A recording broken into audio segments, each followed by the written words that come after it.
हम लोग जैसा कि हमने आपको बताया था शुरू में कि हमें 4 कामों पर फोकस करना है। एक तो गाय बचाने को लेकर, दूसरा देसी बीजों को लेकर, और तीसरा हमारे जो है इंडिजिनियस नॉलेज को लेकर, और फिर उसके बाद जो है ना हमारे फार्मिंग को लेकर कि हमें उससे केमिकल से फ्री होना है। ठीक है, तो इन बातों को सुधारने के लिए या इन बातों पर काम करने के लिए, अमल करने के लिए हमें कुछ मूलभूत चीज़ों पर काम करना पड़ेगा। ठीक है, तो मूलभूत चीज़ें क्या हैं उन पर हम लोग चर्चा करते हैं। ये मूलभूत चीज़ें हैं जो मतलब इन 4 चीज़ों को सुधारेंगी। ठीक है कि नहीं। पहला है cow based sustainable chemical free farming. इसको हमने नाम दिया है, आप लोग इसे हिंदी में ये बोल सकते हो गो आधारित स्वावलंबी कृषि। ठीक है, या विषमुक्त कृषि या जैविक कृषि बोल सकते हो उसे। गो आधारित स्वावलंबी जैविक कृषि। ठीक है, गो आधारित इसलिए बोला क्योंकि गाय के बिना ये हो नहीं सकता। स्वावलंबी इसलिए बोला क्योंकि खेती को हमें स्वावलंबी बनाना है। ठीक है कि नहीं, बाजारी व्यवस्था के ऊपर डिपेंड नहीं रखना है, समझ रहे, या व्यापारीकरण की व्यवस्था पर डिपेंड नहीं रखना है। अदरवाइज क्या होता है, देखो ऐसा समझ लो आप कि अभी हम एक कोई ट्रेन में चले जा रहे हैं, दिल्ली मान के चलो, या बम्बई कह लो। ठीक है, बम्बई जा रहे हो आप, एक ट्रेन में बैठे हो और आधे रास्ते तक जाते जाते आपको समझ में आया, लोगों ने कहा कि ये ट्रेन गलत है, आपको दूसरी ट्रेन में चढ़ना चाहिए, ये सही नहीं है ये ट्रेन, है ना। मतलब किसी ने कहा ये रासायनिक ट्रेन है, ऐसा समझ लो। ठीक है, तो आपने कहा ठीक है भाई जैविक पे चढ़ जाते हैं, तो है कि नहीं है। तो आपने वो ट्रेन से उतरे और दूसरी ट्रेन में चढ़ गए, लेकिन वो ट्रेन भी उसी ट्रैक पे दौड़ रही थी और ये वाली भी उसी ट्रैक पे दौड़ रही, और उसकी भी मंजिल वही है और इसकी भी मंजिल वही है। मतलब दोनों की मंजिल क्या है, आपकी जेब, है ना। दोनों की मंजिल क्या है, आपकी जेब। वो ट्रेन भी दौड़ के कहां पर पहुंच रही है, आपकी जेब तक पहुंच रही है। ठीक है, और ये वाली भी ट्रेन आपकी जेब तक पहुंचेगी। तो फिर हमने बदलाव क्या किया, कुछ भी नहीं, है कि नहीं। और पता चला और गड़बड़ और कर बैठे हम, है ना। जैसे कि अभी हम वो ट्रेन में बैठ के गड़बड़ कर रहे थे। ठीक है, कि भाई हमने ये तकनीक को अडॉप्ट किया, 50 साल के बाद अब हमें समझ में आ रहा कि यार ये तो गड़बड़ हो गया। तो ऐसे इसमें भी आएगा समझ में 50 साल के बाद कि यार ये तो गड़बड़ हो गया, फिर कोई दूसरे ट्रेन पकड़ोगे आप, है ना। तो आप क्या करो, ट्रेन और ट्रैक दोनों चेंज कर दो। ठीक है, अपना ट्रैक भी बदल दो और ट्रेन भी बदल दो, और सही मंजिल पे आप अपनी गाड़ी को टिकाओ। ठीक है, तो आपकी मंजिल होना चाहिए स्वावलंबन। ठीक है, आपकी मंजिल है स्वावलंबन, मतलब आपका जो गंतव्य है वो गंतव्य स्वावलंबन पर पहुंचना चाहिए। लास्ट आप सस्टेनेबल हो जाओ, पूरी तरह से आपकी कृषि जो है ना स्वावलंबी हो जाए, मतलब वो किसी पर डिपेंड ना रहे, समझ रहे ना, वो किसी पर डिपेंड ना रहे। ऐसी हमें फार्मिंग की व्यवस्था पर जाना है। तो वो व्यवस्था के लिए हमारे ऋषियों पूर्वजों ने अपनी जीवन को भारत के लिए खपाया है। आपने बहुत सारे महापुरुषों के नाम सुने होंगे जो मातृभूमि और भारतवर्ष के बारे में सोचा करते थे। उन सभी का एक ही सपना था, एक ही गोल था, कृषि स्वावलंबी हो। उनका सपना क्या था, देश स्वावलंबी हो। ठीक है, और देश स्वावलंबी कब होगा, जब राज्य स्वावलंबी होंगे, और राज्य स्वावलंबी कब होंगे, जब जिले स्वावलंबी होंगे, और जिले स्वावलंबी कब होंगे, जब गांव स्वावलंबी होंगे, और गांव स्वावलंबी कब होंगे, जब किसान स्वावलंबी होगा। क्योंकि गांव का अंतिम व्यक्ति कौन है, किसान, और किसान तभी स्वावलंबी होगा जब खेती स्वावलंबी होगी, है ना। तो खेत को स्वावलंबी बनाना पड़ेगा, क्योंकि स्टार्टिंग वहां से हो रही है ना, वहीं से सारी चीजें चल रही हैं। अगर खेत अपना प्रोडक्शन देना बंद कर दें तो दुनिया के सारे व्यवसायों पर ताला डल जाएगा। तो शुरुआत वहीं से होती है और अंत में जाके भी व्यक्ति वहीं मिल जाता है। उसी से गुड़ निकल रहा है, उसी से तेल निकल रही है, उसी से शक्कर निकल रही है, उसी से कपड़े निकल रहे हैं, उससे दुनिया की सारी चीजें निकल रही खेतों से, है ना। और सारी चीजें जाके अंत में वही मिल जाती हैं। तो खेत स्वावलंबी होना बहुत इंपॉर्टेंट है। तो दुनिया की पूरी नजर आपके खेतों पर है कि खेतों से आप जो पैसे बना रहे हो वो पैसे आपसे कैसे लिए जाएं। तो वो स्टार्टिंग में ही पैसे लपक लेते हैं आपसे, है ना, और फिर इकोनॉमी फिर आगे सर्कुलेट होती रहती है। तो कुल मिला के हमें खेतों को स्वावलंबी बनाना है। हमारे जितने भी धरती पर महापुरुष हुए उन सभी महापुरुषों का सपना था कि हमारे खेत स्वावलंबी हो जाएं। हमारी कृषि स्वावलंबी हो जाए, ठीक है। तो उसके लिए उन्होंने बहुत जी जान लगा के भारत में काम किया। भाई राजीव भाई दीक्षित को आप सभी लोग जानते होंगे, नहीं जानते होंगे तो इंटरनेट पे आप जाके उन्हें सर्च करेंगे तो जितना भी उन्होंने स्वदेशी पर काम किया है वो भारत के एक लौते ऐसे व्यक्ति थे जिन्होंने स्कूलों में जाके, कॉलेजों में जाके, पब्लिक में जाके, चौराहों पर जाके, टीवी पर आके, अखबारों के माध्यम से जो भी संसाधन हो सकते थे उन सभी संसाधनों के माध्यम से लोगों के दिलों और दिमाग में स्वदेशी की अलग जगह है, ठीक है। नहीं तो भारत के लोग तो स्वदेशी का नाम ही भूल गए थे, ठीक है कि नहीं। पाश्चात्य सभ्यता ने इस ढंग से अपना तूफान फैलाया कि उसकी आड़ में जो है ना सारे लोग बह गए, ठीक है। पता ही नहीं था कि कौन कहाँ क्या है, ठीक है। और अभी भी बहे चले जा रहे हैं, अभी कोई रुके थोड़ी है। पर ऐसे महापुरुषों के लिए बहुत बहुत नमन। और ये पुरुष जो है ना केवल देश के बारे में सोचा करते थे, मातृभूमि के बारे में सोचा करते थे। वो 1% भी ना ही अपने बारे में सोचते थे, ना किसी दूसरे की भलाई के बारे में सोचते थे, ठीक है। वो पूरी समष्टि के भलाई के बारे में सोचते थे, ठीक है कि नहीं। तो ऐसे लोग दुनिया में आए और इन्होंने स्वदेशी का जो है एक बीड़ा उठाया। अब हमारी जिम्मेदारी है कि उनके सपनों को हम अपने खेतों पर साकार करें, ठीक है कि नहीं। तो हमें अपनी खेती को स्वावलंबी बनाना, और वो स्वावलंबी किस मॉडल से बनेगी, लेयर फार्मिंग के मॉडल से, ठीक है कि नहीं। ये क्योंकि इसमें इस्तेमाल होने वाली सभी तरह की चीजें लगभग सेल्फ डिपेंडेंट है, ठीक है। बहुत ज्यादा इसमें कोई बाहर से रिसोर्सेज की जरूरत नहीं पड़ती, ना ही कोई टेक्नोलॉजी परचेस करने की जरूरत पड़ती है। तो पहली बात यह है कि हमें गौ आधारित स्वावलंबी कृषि को अपनाना है, एक बात हो गई। दूसरी, मल्टीलेयर कृषि को अपनाना है। मल्टीलेयर कृषि को अपनाने के कई कारण हैं, कारणों पर हम लोग आगे डिस्कस करेंगे, अभी तो हम मेन टाइटल आपको बता दे रहे हैं। तीसरा है एग्रीकल्चर मैनेजमेंट, जिसे आपको करना है। तो ये 3 तरह के काम हैं जो आप लगातार करोगे, इन पे काम करोगे, इन पे आगे बढ़ोगे तो निश्चित ही है आपकी फार्मिंग सेक्टर में बड़ा बदलाव हुआ, ठीक है कि नहीं।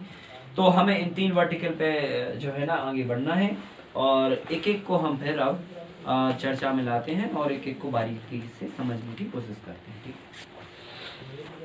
इसके पहले देखो मैं आपको एक बात बता दूं, हमने जब कृषि का काम चालू किया था तो हम एक लौते व्यक्ति थे हमारी उम्र के या हमारे इर्द गिर्द वाले लोगों में से। जैसे होता है ना कि यार वो हमारा दोस्त भी ये काम कर रहा है, तो एक वो हो जाता है कि चलो हाँ हमारी कैटेगरी का कोई व्यक्ति हमारे साथ में है। ऐसे तो बहुत सारे लोग हिंदुस्तान में खेती कर रहे हैं, पर अपने दौर का, अपने आसपास का व्यक्ति जो होता है या परिचित का व्यक्ति, तो हमारी शुरू से 2 तरह की सोच रही है ना खेती को करते हुए। पहली सोच ये थी कि हम ऐसा काम करें कि लोग हमारे काम को देखें, ना कि हम किसी के काम को देखकर फॉलो करें या उसके काम को चुरा के हम काम करें। मतलब चाहे आप वो गांव स्तर पे समझ लो, चाहे जिले स्तर पे समझ लो, चाहे राज्य के स्तर पे समझ लो, चाहे राष्ट्र के स्तर पे समझ लो, या चाहे अंतर्राष्ट्रीय स्तर पे समझ लो। अभी हम लोग क्या करते हैं, दूसरे देशों को फॉलो करते हैं, ठीक है। किसी देश ने अगर कुछ अच्छा काम कर लिया तो पता चला हम वहां चले जाते हैं उसको फॉलो करने के लिए। तो वो वहां पे अच्छा काम कर रहा है, हम भी तो अपने यहाँ अच्छा कुछ काम करें, या हम ही क्या पूरी दुनिया को फॉलो करते रहेंगे। ऐसा कुछ काम करें कि हमारे को लोग फॉलो करें, ऐसा होना चाहिए, ठीक है। ये हमारा मकसद होना चाहिए, हमारा विजन होना चाहिए कि देखो जब दूसरे देश के लोग हमारे देश को आके स्टडी करेंगे, हमारे देश की चीजों को समझेंगे, हमारी सभ्यता और संस्कृति को समझेंगे, हमारे कल्चर एग्रीकल्चर को समझेंगे, तो हमारी नाक ऊंची होगी, हमारे भारत की शान बढ़ेगी, ठीक है कि नहीं। और अगर हम इजरायली भागते रहे, यूरोपी भागते रहे, ठीक है कि नहीं, खेती देखने के लिए, तो फिर गड़बड़ बात है। और देखो हम उनके पास जा रहे हैं जिनके पास बहुत सारे चैलेंज है, या जिनके पास कुछ नहीं है। कुछ नहीं है मतलब ना ही उनके पास पूरा सूरज मिलता है, ना ही उनके पास मिट्टी है, ना ही उनके पास जो है ना क्लाइमेट है ना ही उनके पास जो है ना पानी है। मतलब संसाधन विहीन देश जिनको हम फॉलो कर रहे हैं, और संसाधन भरपूर देश है ना उनको फॉलो कर रही है, तो बहुत गलत बात है। हमारे पास क्या नहीं है ये बताओ।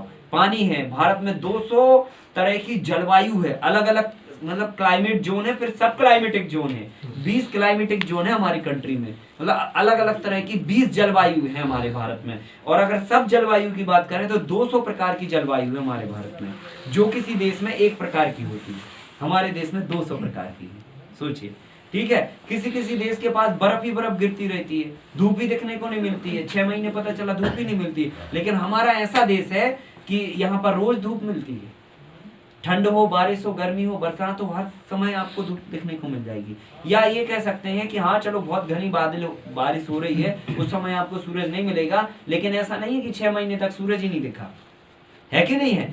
हिंदुस्तान में जो है ना सबसे ज्यादा सूरज पड़ने वाला एकमात्र पूरी दुनिया पे इकलौता देश है जिसके पास सबसे ज्यादा रोशनी है, ठीक है, सबसे ज्यादा सूरज की किरण भारत पर पड़ती है, ठीक है। तो हमारे पास धूप भी ज्यादा है और मिट्टी की कोई कमी नहीं है साहब। मिट्टी तो इतने प्रकार की है, हजारों प्रकार की मिट्टी है भारत में, जम्मू से लेकर कन्याकुमारी तक हर तरह की मिट्टी है, हर तरह की, सभी तरह की। और दूसरे देशों के पास चले जाओ, रेत ही रेत है, पता चला कुछ है ही नहीं, है कि नहीं है। तो मक्का ही उगा पा रहे वो, और उसके पिज्जा और बर्गर बना के और बस खा रहे पी रहे। और हमारे भारत में इतनी विविधताएं हैं कि एक इंसान अगर 60-70 साल की उम्र का है और अगर एक व्यंजन और एक वैरायटी अगर कोई खाता है तो वो सारी जिंदगी नई नई वैरायटियों को खा सकता है। भारत की ऐसी भूमि है, इतनी विविधता है हमारे देश में, ठीक है कि नहीं।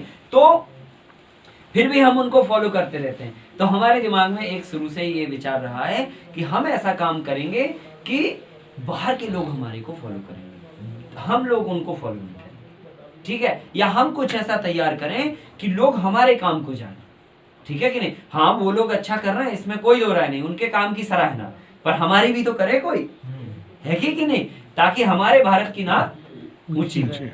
एक बात। दूसरी बात, हमने कोशिश करी है कि नौजवानों को अट्रैक्ट किया जाए, ठीक है, नौजवानों को खेती में लगाया जाए। जब तक नौजवान इसमें नहीं आएंगे तब तक खेती के काम को बेहतर नहीं बनाया जा सकता है। तो ऐसे हमारे 2-3 विचार साथ में रहे हैं खेती को करने के साथ साथ में। तो हमने बहुत ताकत से काम किया, बहुत ताकत से काम किया। स्टार्टिंग में मैं आपको बता दूं, लगभग हम 20 से 22 घंटा काम करते थे।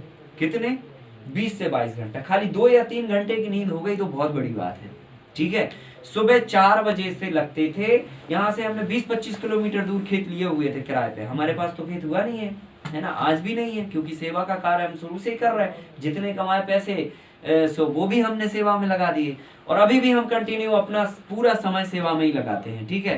पैसे बनाने में नहीं लगाते। यहाँ से फार्म से जो इकोनॉमी जनरेट होती है वो भी हम लीपा पोती करके परिवार को जितना चाहिए, बाकी सब इसी में लगता रहता है हमारा, ठीक है। कोई अलग से हमारी बिल्डिंग नहीं है, कोई हमारा अलग से घर नहीं है, कोई हमारा अलग से आज भी 1 डिसमिल जमीन नहीं है हमारे नाम पर, ठीक है। 9 साल का सफर हो गया जबकि काम करते हुए। तो हमारा शुरू से ही काम रहा है। तो 4 बजे उठा करते थे हम, और 4 बजे 20 किलोमीटर दूर हमने 20 एकड़ का खेत लिया हुआ था, वहां पर हम बिल्कुल एकदम 5 बजे पहुंच जाया करते थे खेत पे अंधेरे में। और वहां 5 बजे से जब काम स्टार्ट करते थे तो निरंतर 11:30-12 बजे तक टॉर्च में काम किया करते थे। इतना जुनून था काम करना। रात को 11-12 बजे तक खेत में काम करते थे, फिर वहां से चलते थे तो पता चला 1-1:30 बजे 2 बजे घर आ रहे, फिर 1-2 घंटे की नींद ली और फिर 4 बजे फिर जा रहे। इतने जुनून से काम किया साहब, इतने जुनून से। तो ऐसे खूब लपक के काम किया। आज भी हम काम करते हैं। आज थोड़ा सा ये है कि 22 घंटे नहीं हो पाते हैं, पर 20 घंटे तो हो ही जाते हैं एनी हाउ, है ना। और कभी कभी कंडीशन ऐसी बनती है कि हाँ 22 घंटे भी हो जाते हैं, कभी कभी पूरे 24 घंटे ही हो जाते हैं, ऐसे भी दिन हो जाता है। क्योंकि अभी दिन भर पूरा प्रैक्टिकल जब वर्क रहता है तो प्रैक्टिकल में लगे रहते हैं। फिर अभी आप फ्री होंगे, आप लोगों के साथ 8 बजे क्लास खत्म होगी, 8 से 10 हम कॉलिंग पे रहेंगे, जो हमने टाइम दे रखा सबको। तो पूरे इंडिया से लोग कॉल करते हैं और सभी पूरे दुनिया से लोगों के सवाल जवाब निपटाने पड़ते हैं। और फिर उसके बाद हम 10 बजे के बाद फिर व्हाट्सएप पकड़ते हैं, ठीक है। तो कभी 1 बज जाता, कभी 2 बज जाते, कभी 2:30 बज जाता, कभी 3 बज जाते। ऐसे फिर जो है ना व्हाट्सएप के पूरे दिन भर के 1000-1500 जो भी मैसेजेस आते हैं उनके जवाब देते हैं। और फिर सुबह 4:30 बजे फिर दिनचर्या शुरू होती है हमारी। तो ऐसे अभी भी लग के काम करना पड़ रहा है, और ऐसे ही लग के काम करना पड़ता है तब जाके कुछ खड़ा हो पाता है। तो ये जो काम किया है, देखो एक व्यक्ति के बस की बात नहीं है ये। आप जरा सोच के देखो कि हम खेती भी कर रहे हैं, इतने लोगों को जवाब भी देते हैं, लगभग हमारे कॉल भी होते हैं 200-250 के आसपास प्रतिदिन, वो भी निपटाते हैं। 1000-1500 के आसपास व्हाट्सएप भी निपटाते हैं। और पूरे भारत में इतने मॉडल बना रखे हैं, इतने लोगों का काम फैला रखा है, वो भी सब मैनेज करते हैं और कैंप भी मैनेज करते हैं पूरे इंडिया में। ऐसा नहीं है, अभी आप हमारा देखोगे शेड्यूल तो 1 तारीख को हम इंदौर में थे, 2 तारीख को हम गुंटूर में थे, 3 तारीख को विजयवाड़ा में थे, 4 तारीख को फिर वापस इंदौर में थे, 5 तारीख को हम सुबह आए हैं यहाँ पर और 5 तारीख को कैंप था हमारा स्टार्ट। 5 से 9 हमने कैंप निपटाया और फिर जाके 10 से आप शुरू हो गए, ठीक है। फिर 16 तारीख तक हम लगातार कैंप में रहेंगे। 16 के बाद हम 17 तारीख को सुबह बेंगलोर के लिए निकलेंगे। 17 तारीख को शाम को बेंगलोर में एक छोटी सी मीटिंग निपटाएंगे। 18 और 19 को बेंगलोर में 2 प्रोग्राम करेंगे। फिर 20 तारीख को वहां से निकलेंगे, सीधे शाम को 20 तारीख को लखनऊ पहुंचेंगे। लखनऊ में 20 तारीख को एक मीटिंग करेंगे। फिर 21 से लेकर 25 तक कैंप करेंगे, वहां पर कैंप लगा हुआ है प्रैक्टिकल वाला। फिर वहां से 25 की रात को ही निकलेंगे और 26 की सुबह सागर ज्वाइन करेंगे, क्योंकि 26 को जापान के लोग आ रहे हैं तो उनको अटेंड करेंगे और 27-28 का फिर शिविर ज्वाइन करेंगे। फिर 29 को निकलेंगे, उड़ीसा का कैंप 1 से 6 तारीख अटेंड करेंगे। तो ऐसे करके, और उसके बाद भी लगातार हैं, ठीक है, कंटिन्यू, एक दिन भी कोई गैप नहीं है। और इसी गैप में हम अपने सारे काम, मतलब इसी प्रोग्राम में सारे काम अपने करते हुए निपटाते हैं। तो इस ताकत से लगना पड़ता है, तब जाके कुछ खड़ा होता है, ठीक है, तब जाके काम दिखता है या होता है। अदरवाइज तो ऐसे फिर क्या है, कुछ नहीं, हिलता डुलता। अभी हमें पूरा देश हिलाना और देश के साथ पूरी दुनिया हिलाना, ठीक है। और मुझे उम्मीद है कि अब आप सब लोग हमारे साथ हैं।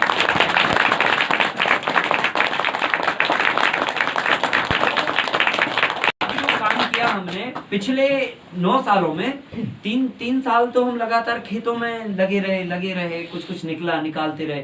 फिर जब सस्टेनेबल एग्रीकल्चर का ये जो मॉडल है 4 लेयर फार्मिंग का, अच्छा, इसी में रिसर्च कार्य भी करते रहते, ये तो हमने बताया ही नहीं। रिसर्च कार्य में 298 वेराइटियां, 300 वेराइटी पे तो गेहूं के ट्रायल करते हैं हमारे साथ पूरे भारत में।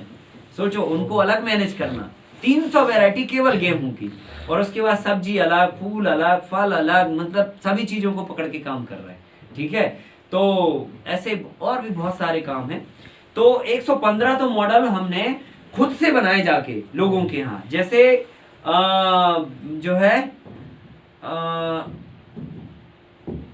अलग अलग स्थानों पर कहीं जहाँ कैंप लगाए, या फिर मान के चलो किसी ने कहा कि भाई हमारे यहाँ इस मॉडल को खड़ा करना है, तो अपन वहां भी चले गए।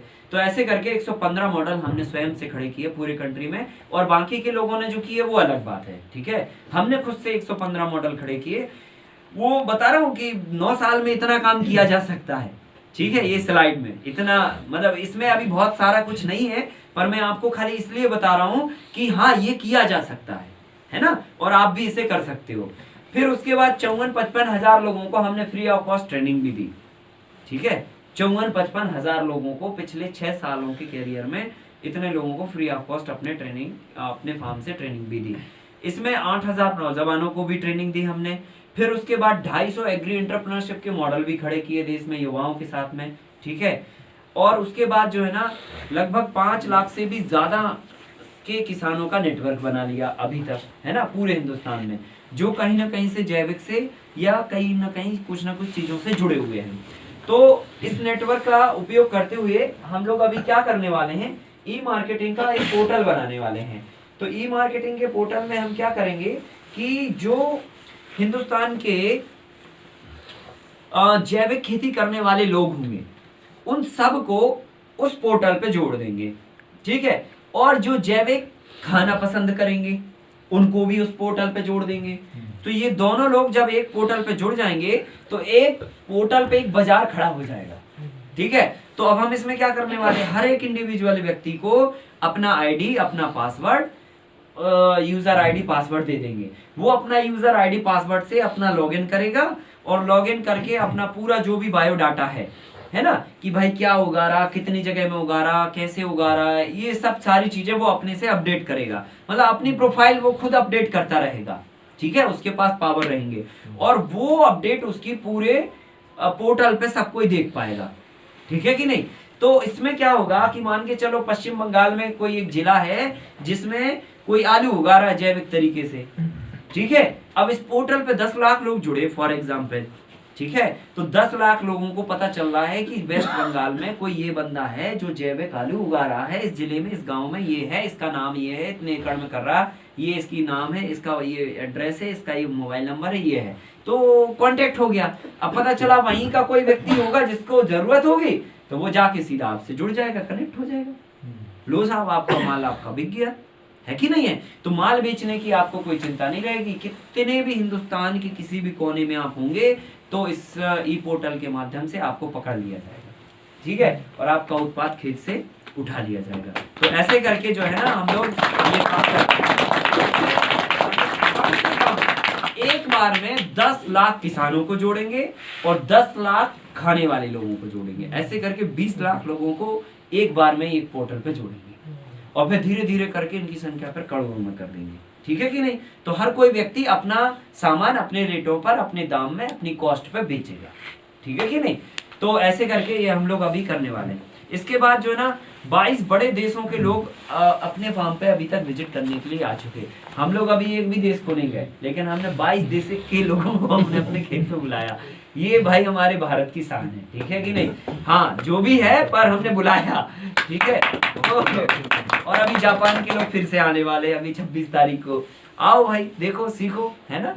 उसके बाद जो है ना गवर्नमेंट के भी कई तरह के IAS IPS जो है ना अपने फार्म को विजिट कर चुके हैं और 25 से भी ज्यादा बड़ी एग्रीकल्चर यूनिवर्सिटीज में जाके अपन लोगों को समझा चुके हैं, बता चुके हैं ऑर्गेनिक फार्मिंग के बारे में, वो तमाम सारी चीजों के बारे में। भारतीय सेना के जवानों को लगभग 2500 सेना के जवानों को अपन प्रशिक्षण दे चुके हैं, ठीक है। इसके बाद जो है 8 बड़ी एग्रीकल्चर मैगजीन्स में अपने आर्टिकल समय समय पर निकलते रहते हैं, अलग अलग न्यूज़पेपर में निकलते रहते हैं। और इसके बाद DD किसान चैनल पर भी अपन लगातार प्रोग्राम करते रहते हैं और एपिसोड लगातार आते रहते हैं। ये जितने भी अपन ने ट्रेनिंग प्रोग्राम किए वो सब ऑन द फील्ड किए। हमारा शुरू से ही मकसद रहा है खेती को खेत पे आके सीखो, समझो, तो ज्यादा अच्छे से समझ में आएगी। आप कितने भी पढ़े लिखे हो, अगर हम कॉपी पेन पे आपको चीजें समझाएंगे तो आपको 1-2% चीजें समझ में आएंगी, है कि नहीं है। पर जब आप फील्ड पे उतरते हो तो बिना कुछ समझाए आपको बहुत कुछ समझ में आ जाता है कि नहीं। मानते हो इस बात को कि नहीं। अभी हमने आपको काफी चीजें दिखाई तो आपको कुछ कुछ दिमाग खुला आपका, है ना। देखने से आपको समझ में आया कि यार ऐसा भी हो सकता है, ये भी कर सकते हैं, ये भी किया जा सकता है, ऐसा भी किया जा सकता है। तो वो दिमाग फिर खुलने लगता है और फिर समझ में आने लगता है कि हाँ यार ये हो रहा है, ये किया जा सकता है, वो कॉन्फिडेंस डेवलप होता है। तो ये बात है। तो ऐसे करके हमने सारे जो प्रोग्राम किए वो सब ऑन द फील्ड किए। तो चाहे नौजवानों के प्रोग्राम हो, चाहे जो है लोगों के प्रोग्राम हो या किसानों के हो, ये सब हमारे यहाँ के MP हैं, MLA हैं, एग्रीकल्चर मिनिस्टर्स हैं और जो है ना आर्मी के लोग हैं। ये सब लोग अलग अलग जो है ना बैच में, अलग अलग प्रोग्राम में अपने यहाँ आते रहते हैं। फिर उसके बाद जो है ना ये बहुत सारे यूनिवर्सिटीज़ में जाके प्रोग्राम किए जो अपन ने। स्वामी रामदेव जी ने जो है ना प्रैक्टिकल आके फील्ड अपनी विजिट किया। प्रवीण तोगड़िया जी ने भी प्रैक्टिकल काम अपना देखा। फिर उसके बाद जो है ना योगेंद्र यादव जी ने भी अपना काम प्रैक्टिकली देखा। तो कुल मिला के बहुत सारे लोगों ने अपने काम को प्रैक्टिकली फील्ड पर आकर विजिट किया, जजमेंट किया। फिर उसके बाद DD किसान पर जो सीरीज है अपनी देश किसान के नाम से, वो यहाँ पर है। फिर GTV पर और आस्था चैनल पर और तमाम सारे चैनलों पर लाइव टेलीकास्ट भी प्रोग्राम समय समय होते रहते हैं।